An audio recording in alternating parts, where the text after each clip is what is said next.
Today in Edge of Eternities, we get more landfall power doubling, a Black Wrath that can potentially steal your opponent's commander, an aura that can turn anything into a better Stuffy doll, and so much more. Let's break it down. Hello everyone, it's Seth, probably better known as Saffron Olive, and it's time for another daily dose of Edge of Eternity spoilers.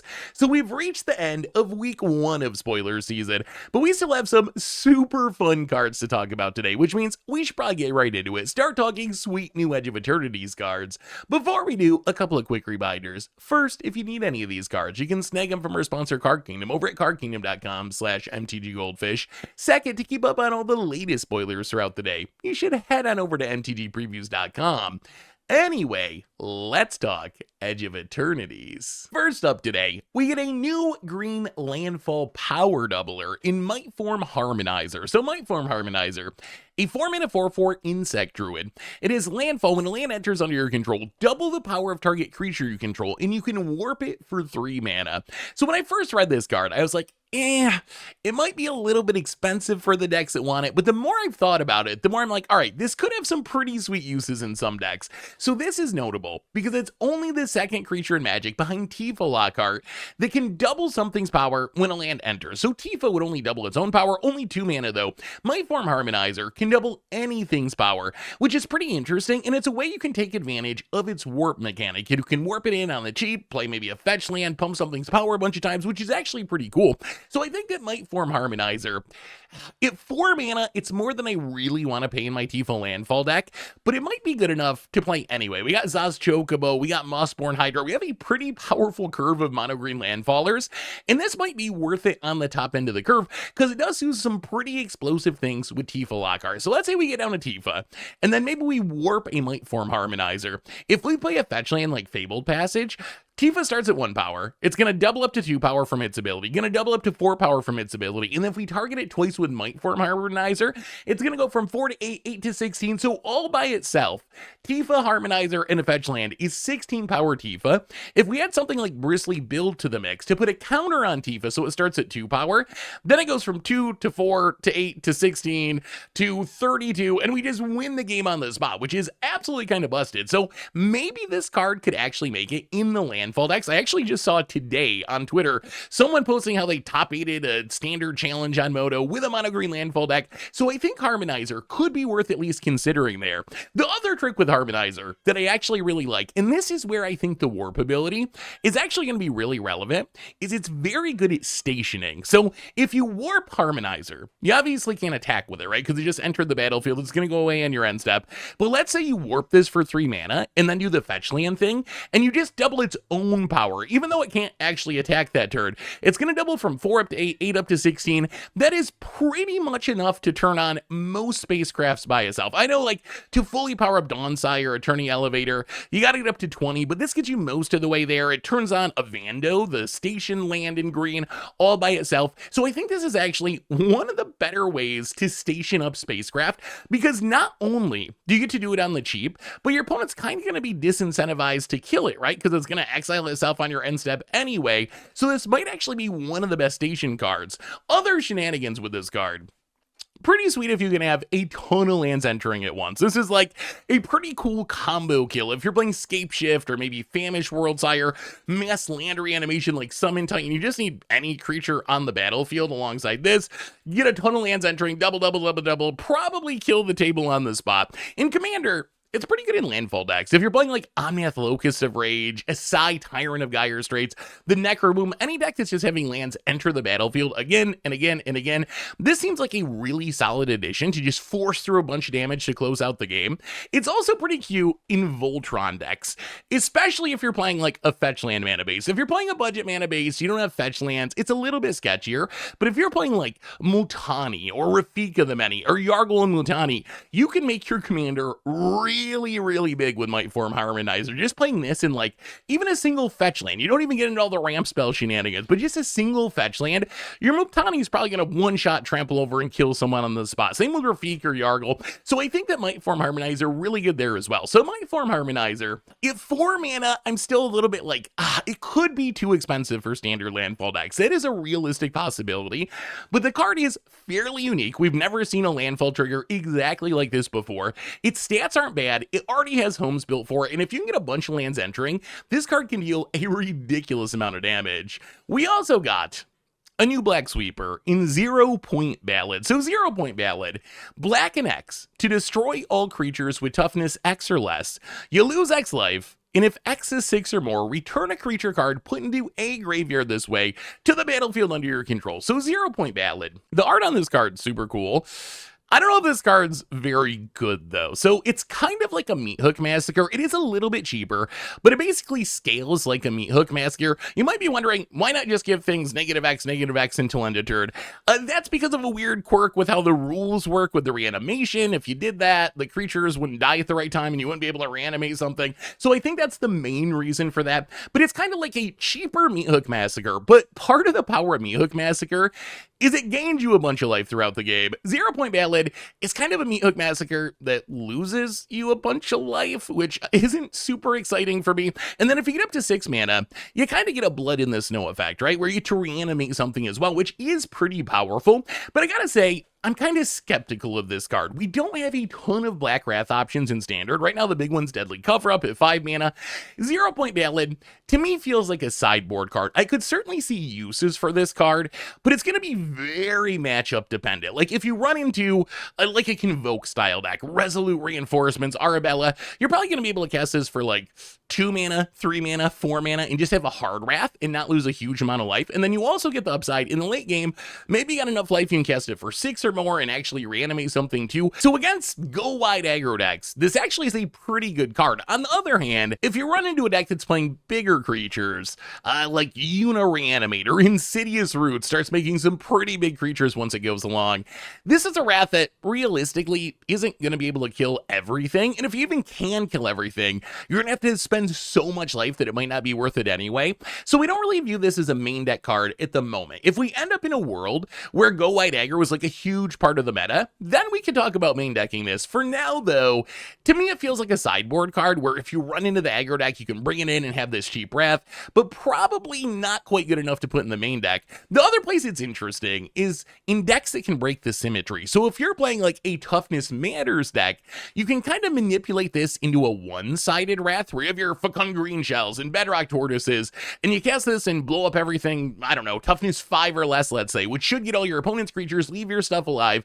So that's the other place where I could see main decking this card. If you can manipulate this into like a cheaper Plague Wind, then the card becomes kind of exciting. As far as Commander is concerned, I think this card actually actively sucks in Commander. I don't think I would play this under basically any circumstances. I'm really struggling to see. Maybe if my deck is built around losing life, like I'm a Repaying Kind deck or something. But outside of that, with Toxic Delusion, Damnation, and Blasphemous Edict, or Creopain, Meat Hook Massacre, I just don't really see the appeal of this card.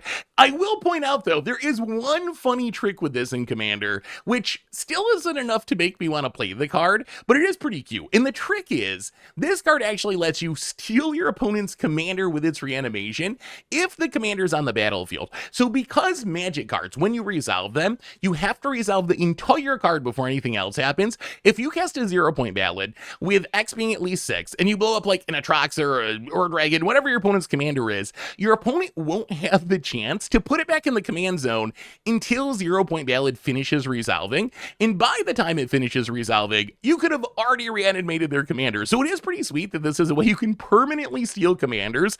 Let me know what you think. Is that enough to make up for the fact that, as far as I can tell, it's kind of underpowered compared to the other Wrath options? Is the cool commander stealing trick enough to make you put it in your commander deck? Let me know what you think in the comments, but I will say 0-point Ballad. I think it's mostly like a sideboard card for Standard. If it ends up in main decks, that means we ended up in a pretty aggressive go-wide meta for me to want this card in the main deck. And in Commander, I think it just gets beaten out by the other Wrath options, but I do like that one cool commander stealing trick. Next up, we get a a interesting new black reanimation aura in Chorale of the Void. So it's a 4-mana aura. It enchants one of your own creatures. It says when enchanted creature attacks, put target creature card from defending player's graveyard onto the battlefield under your control, tapped and attacking, and then void at the beginning of your end step, sacrifice it unless a non-land permanent left the battlefield or a spell was warped this turn. So Chorale of the Void, the card's kind of cool. If you think about it in standard right now, the going rate for Reanimation, 4 mana on Zombify, Chorale of the Void, only 4 mana, so it's not exactly inefficient. Although, you do gotta jump through a few hoops. You gotta put it on a creature, that creature has to live, it has to attack, and then you get something from your opponent's graveyard, which is just much trickier to control. If we're looking for comparisons, there's a few creatures in Magic that when they attack can reanimate something from the defending player's graveyard. Bone Dancer, Rakshasha the Baser, Drana the Last Blood Chief. In these cards, never really saw competitive play. They're kind of fun commander cards. The big issue with playing this card in a format like Standard is it's just going to be very hit or miss matchup wise. If you run into a control deck, they might have 0 creatures in their graveyard. Or what if you run into mono red and they're playing a bunch of 1 mana 1/1s and 2 mana 2/2s, or a go wide deck like Arabella that's playing a bunch of, small creatures. It's just not going to be worth it. Like, Zombify works because you're animating from your graveyard and you can control what goes in your graveyard. With Chorale of the Void, you got no control over what's in your opponent's graveyard or what deck they're playing. So I think that means it's probably just too hit or miss to really be a competitive standard card. The other issue with Chorale of the Void that I kind of hinted at before, Zombify just immediately puts the thing into play. Chorale of the Void, you got to put on a creature. If your opponent kills it in response, it can get fizzled, which is kind of annoying. So that's another thing to keep in mind. On the other hand, the upside of this card is massive. If you run into a Reanimator deck that's filling their graveyard and trying to get a Velgavoth or a Summon Bahamut or an Overlord, this card's kind of bonkers. Like, you let your opponent mill their Velgavoth in the turn before they would reanimate it. You Chorale the Void up your creature, swing in, reanimate it instead. Yes, it might be a temporary effect. That's the other thing worth mentioning with this card compared to Zombify. Because of the Void mode, it might actually play like a real Zombify a lot of times. If you just tap out for this on turn 4, you're not going to have had something leave the battlefield or be warped, which means it's going to be a one-shot with Chorale of the Void. So this might actually play more like a spell with the drawback of having to put on a creature rather than an actual aura that sits out turn after turn after turn. Of course, if you build around it and you can have stuff leaving the battlefield or you can be warping stuff, then you can theoretically keep it around. But I think that this card, the ceiling's really high. It's going to lead to some funny moments when it works, but I think it's probably just too risky and inconsistent to be a real standard card. On the other hand, where this card seems really fun is in Commander. In Commander, you got 3 opponents. Hopefully someone's putting big things in their graveyard. And in some sense, you could play this in just any black deck if you find it fun, but it's probably going to be at its best in a few specific decks. Really good in Ishin, where it gets to double trigger when you attack, so you get to reanimate 2 things.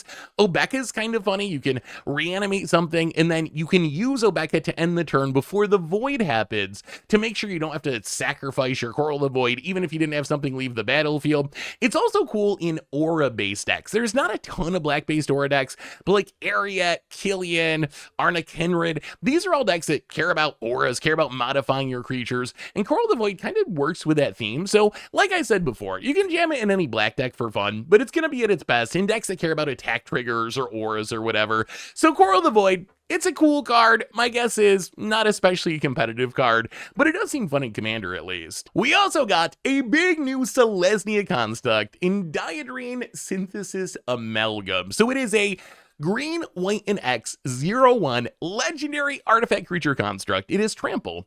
It enters with a number of +1/+1 counters on it equal to the amount of mana spent to cast it.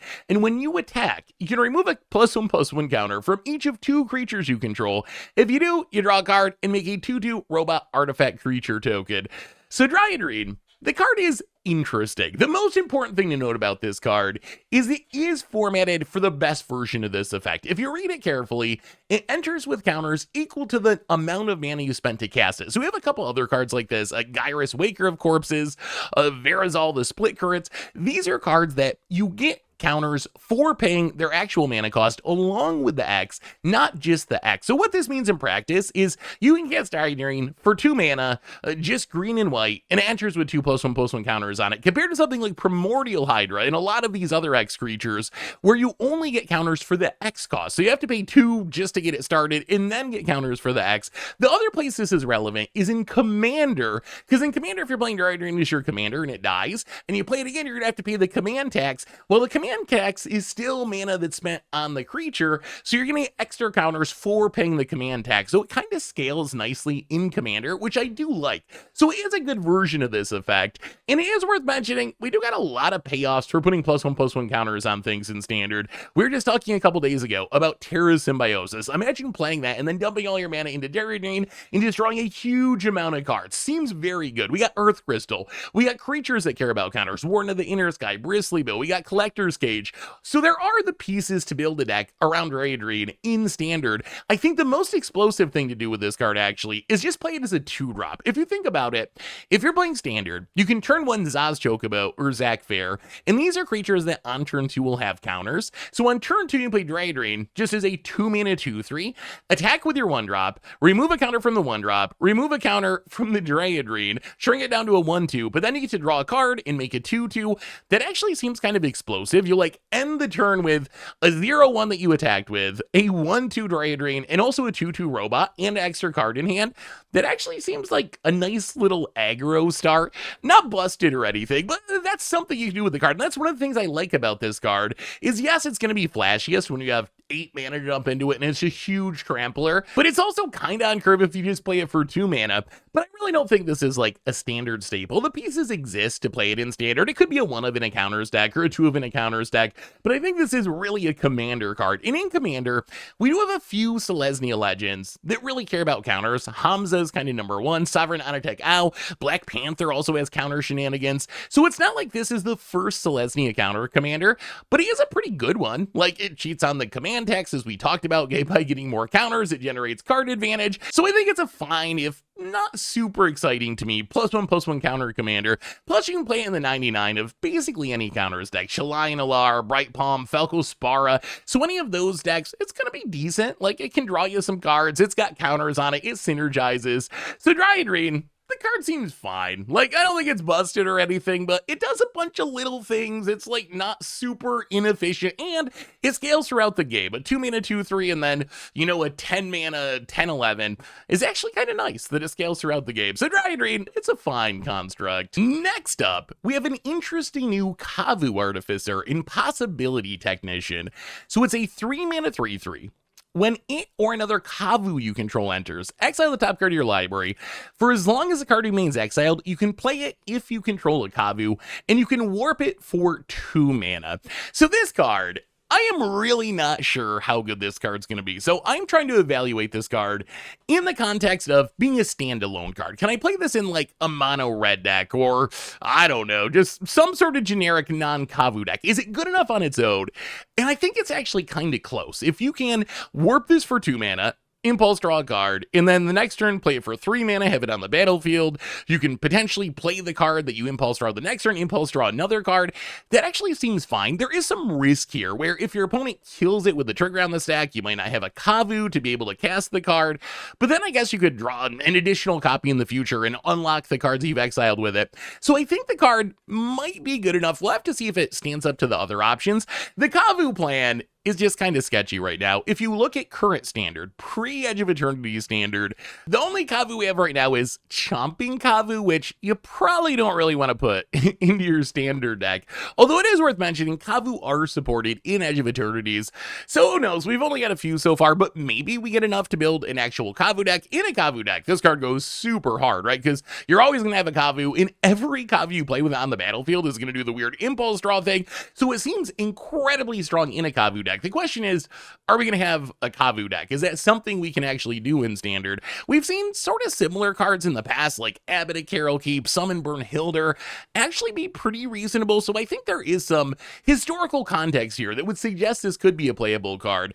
The other question, as far as playing this in a generic sense, is it good enough to beat out the best options we have in like a mono red deck, like Screaming Nemesis, Tersa Light Shatter?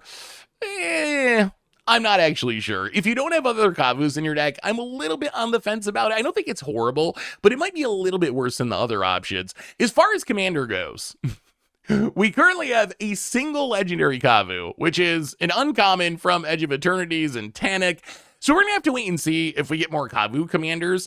In a Kavu deck, it would be really good. If it's not in a Kavu deck, I'm not really interested in playing this in Commander, with one exception, which is this is a pretty busted Changeling Tribal card. Like, there's some people, like Tomer, for example, they have Dragon Changeling decks, and the idea of these decks is you play a bunch of Changelings, and then you can pay all these different tribal payoffs for a variety of creature types. And since Changelings are all creature types, they all work with your tribal payoffs. So in the Dragon Changelings deck, I think this is actually kind of busted, because every Changeling is going to be triggering it, so it actually becomes a really solid cheap source of card advantage. So Possibility Technician, powerful card, but it's a powerful card that has tribal synergies for a tribe that isn't especially powerful. So I'm kind of in wait and see mode on this one. Do we get more good Kavus? If so, this card goes way up in value, and I should say in Standard, it's not like we need to have a full Kavu deck. As we saw with Mice from Bloomburrow, all you really needed was two really good mice that work together, Heart for Your Hero and Manifold Mouse, and I guess throw in Emberheart Challenger, so maybe 3 really good mice, and that was enough to make an actual mouse deck in Standard. So we don't really need, 10 good Kavu to make this work in Standard, but if we get 2 or 3 other really good Kavu that kind of synergize with this, it could be enough to turn this into a pretty powerful engine. Speaking of interesting red cards, we got a new enchantment that I absolutely love, and this card is probably horrible, but this card can do some really funny things, and that is Pain for All. So Pain for All, 3 mana aura, it enchants a creature you control. It says when it enters, enchanted creature deals damage equal to its power to any other target, and then when enchanted creature is dealt damage, it deals that much damage to each opponent. So Pain for All, it's essentially like a fling effect, I guess, really a Soul's Fire. It's like a fling, but you don't have to sack the creature, a way to let your biggest creature deal damage equal to its power to anything, which if you can build a 20 power creature and Commander a 40 power creature, you can just win the game on the spot with this, or kill someone on the spot with this. So it's kind of like a Soul's Fire, or like a fling that you don't have to sack the creature, mixed with turning any creature into like a Stuffy Doll, but it's even a better Stuffy Doll in Commander since it hits each opponent. And these are cards that have lots of shenanigans. So as far as Standard is concerned, we're losing Voldared Thrillseeker at rotation, and this can be kind of a replacement. If you can build a 20 power Vivi, or a massive Tifo, or a jumbo Cactar that's 10,000 power, just resolving this on the creature is going to kill your opponent on the spot. The only risk, I will say, is it is an aura. And one of the biggest downsides with auras is if the creature you're trying to put the aura on is killed in response, your aura doesn't do anything. So that's going to be the problem, I think, with this card being like a truly competitive plan. If you build a big Vivi, try to put this on it, and your opponent's just like, whatever, shoot the sheriff, Vivi's dead, everything kind of falls apart. So that might keep it more in the realms of like against the odds decks rather than a full like tier deck, but it still has a powerful effect. And then we were already talking about, thanks to Dawnsire's Unstarred Dreadnought, that there's some interesting Screaming Nemesis combo potential in Standard. If you can get Dawnsire up to 10 charge counters, so it deals 100 damage when you attack with the Screaming Nemesis, deal the damage to the Screaming Nemesis, redirect it at your opponent. Pain for All gives us more redundancy with this plan. If we can get the Dawnsire powered up, Pain for All lets us turn any creature into the Screaming Nemesis, which then lets us kill our opponent with the Dawnsire damage. Also kind of cute with Self-Destruct, our new like weird pseudo fling effect, where you can put this on a creature, deal some damage, self-destruct it to deal even more damage to the creature and damage to your opponent, and that will trigger the Pain for All to deal even more damage. So you can probably kind of do like a weird sort of combo kill with Pain for All on a big creature and self-destruct to trigger and deal a ton of damage. As far as Commander is concerned, I love cards like this. I just absolutely love Stuffy Doll style effects, and this is a pretty sweet one. So in Commander, there's a few different ways that you can turn this into a kill the table effect, like Volcano Helion. Volcano Helion, one of the most unique creatures in Magic. When it enters, it deals an amount of damage of your choice. You can choose any number. You can choose 1 billion, 1 trillion if you want to you and also to target creature, and the damage can't be prevented. So you can use this to deal 40 plus damage at the creature wearing Pain for All. You're also going to take 40 plus damage, so you do need a plan to get around that, having a high life total or a way to like redirect the damage since you can't prevent it. But this can theoretically kill the table at the spot, right? You deal 40 damage to the creature with Pain for All, it deals 40 damage to all your opponents. Your opponents just die in the spot. Even funnier, Pariah Shield says all damage that would be out to you is dealt to equip creature instead. So if you get Pariah Shield on the same creature as Pain for All, you can like cast a Wheel of Misfortune, which lets you bid an amount of damage to try to wheel, and you could just choose a billion, a trillion. You take a trillion damage, Pariah Shield redirects it all to the creature with the Pain for All, and all your opponents will take a trillion damage instead. So there are just some super cool shenanigans with this card. As far as homes for this card, if you just want to play it fairly, it's good in any deck that's throwing damage around. Like Imodane, gonna be throwing a lot of spells around that's dealing damage to everything. Wiata is a fight commander, so that's another way you can deal damage to the Pain for All creature. Kind of hilarious with 3-Dog. 3-Dog lets you make copies of auras to put on all your creatures. So if you get this on all your creatures and, I don't know, Blasphemous Act or something, you probably just kill the table on the spot. It's also good with commanders that your opponent has to block. So you put this on like in Anzrag or whatever, it's Zangief. Your opponent's gonna have to block it, and then they're going to take a ton of damage from the Pain for All, even though they got to block your commander.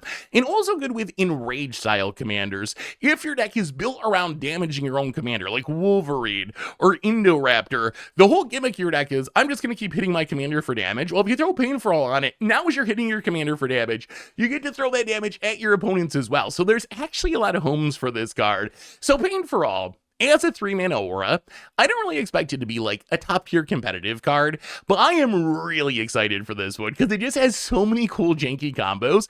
We've seen a lot of decks build around fling effects. We've seen a lot of decks build around Stuffy Doll effects. Pain for All kind of just mashes those two things together. So it's such a cool brew around card. Plus, you can just kill the whole table in Commander. Moving into the realm of lower rarity cards, a few worth mentioning today, starting with Plasma Bolt. So 1-mana sorcery. This deals 2 damage to any target, but Void, it deals 3 damage instead. So if you had a permanent that's not a land leave the battlefield, or you warp something, you get a sorcery speed Lightning Bolt out of it. So Plasma Bolt, our latest twist on Lightning Bolt, worth pointing out as a sorcery, it is meaningfully worse than Lightning Bolt, even if you can void it. But we've seen some of these weird pseudo bolts with set mechanics, like Skewer the Critics or Wizard's Lightning, actually be pretty good. Skewer the Critics might be the best comparison because it is also a sorcery and you gotta jump through a hoop of damaging your opponent to be able to cast it. So I think there could be a world where Plasma Bolt is good. My question for this card is, its most obvious home is some sort of burn deck, right? And we got a lot of good burn in Standard with Boros Charm and Lightning Helix and Shock. I just don't know how a burn deck regularly triggers Void. I still haven't really gotten a sense of how easy it's going to be to trigger that. So it might not actually be that good in a burn deck because you might not be able to trigger Void, and without Void, this is a sorcery speed Shock, which is pretty bad. So maybe the home is some sort of like aggro warp deck. Like if you can consistently get 3 damage out of this, it seems like a fine Standard card. So maybe some sort of like Possibility Technician, Nova Hellkite deck. We'll have to see how the meta develops. So Plasma Bolt, way worse than an actual Lightning Bolt, but close enough that it's worth keeping in mind because in the right deck, it could be relevant. We also got a new 2-mana white ram spell in Sunstar Expansionist. So a 2-mana 2/3 human knight.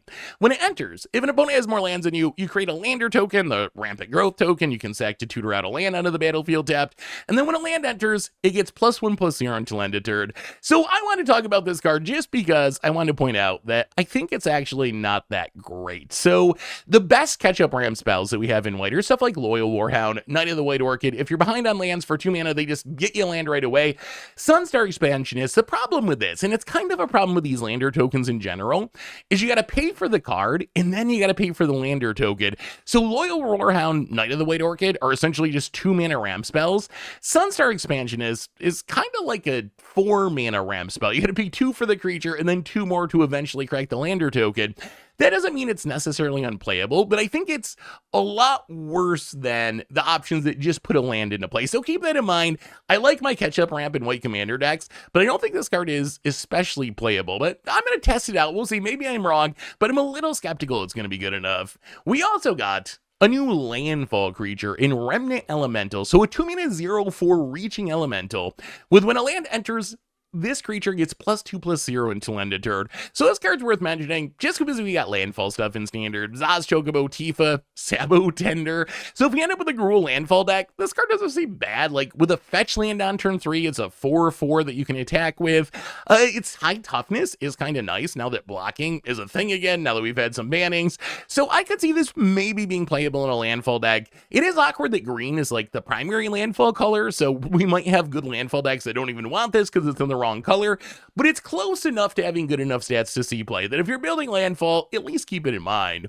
We also got a card that I absolutely love for Commander in All Fates Scroll. So All Fates Scroll, 3 mana rock, it's an artifact. It taps to make a mana, and then for 7 you can sack it and draw X cards where X is the number of differently named lands you control. And this feels like a mana rock that is pretty much built for me to play in Commander. I'm already okay with 3 mana rocks. I know they're not as good as they used to be, but I think if a 3 mana rock has enough upside, it's still worth playing. And I think this card has an absurd amount of upside, especially the way I build decks, because I'm not a big basic land believer. A lot of my decks end up having a ton of differently named lands just naturally, because I tend to play a whole bunch of utility lands. So to me, this looks like a mana rock that is also Seagate Restoration in the late game, and I play Seagate Restoration in basically every blue deck, and I think it's going to play out the same. Like, you play this early, you do your ramping, and then on turn 7 or 8, you just crack this, and you're drawing a new hand, essentially, to refill your hand, and I don't really mind that it's 7 mana, because I'm okay with paying 7 for Seagate Restoration. Would be nice if it gave you no max hand size, but still, like, I think this is actually worth playing. Gonna be at its best in green decks, awkwardly, because green's really good at giving a bunch of different lands on the battlefield, but green is also the color that least needs a mana rock, but maybe you can play it for card draw anyway. And as I mentioned before, the question's gonna be, how do you build your mana bases? If you're a basic believer, like Tomer, would probably never play this card, because he believes in playing a whole bunch of basics in his deck, and it's just gonna be harder to get enough differently named lands on the battlefield. But if you're me, or if you're Richard, and you play like 5 basic lands and like 30 utility lands and dual lands, then this card just naturally seems like a really strong source of card advantage. So while Fate Scroll is a 3 mana rock, it's not broken or anything like that, but I do think this is a 3 mana rock that, at least in the way I build my Commander decks, is good enough to see play. We also got one new member of the land sheet. These are the same card, actually. It's Inkmoth Nexus. I know it's in Japanese, so you can actually read it. But Inkmoth Nexus, pretty nice member of the land sheet, and a very scary card. Also, again, the art on these just looks so super cool. Finally today, a bunch of draft chaff that you can check out over at MTGPreviews.com. Anyway, that brings us to the end of not only today's Edge of Eternity spoilers, but week 1 of Edge of Eternity spoiler season. So now that we've seen a pretty nice chunk of the set, where are you at with Edge of Eternities? How hyped are you for this set? What are you building around this set? What formats are you excited to play with these new cards? Let me know in the comments, and I'll be back maybe tomorrow, definitely Monday. I don't think we're really getting spoilers over the weekend, so if we get a bunch of stuff later today, maybe video tomorrow. Definitely be back Monday, though, with the latest, with even more Edge of Eternity spoilers. So until then, have an amazing day, everyone, and I will talk to you soon. Looking for even more magic? We can find yesterday's spoiler video here, or maybe check out the budget magic, where all of our cards were gaining its life.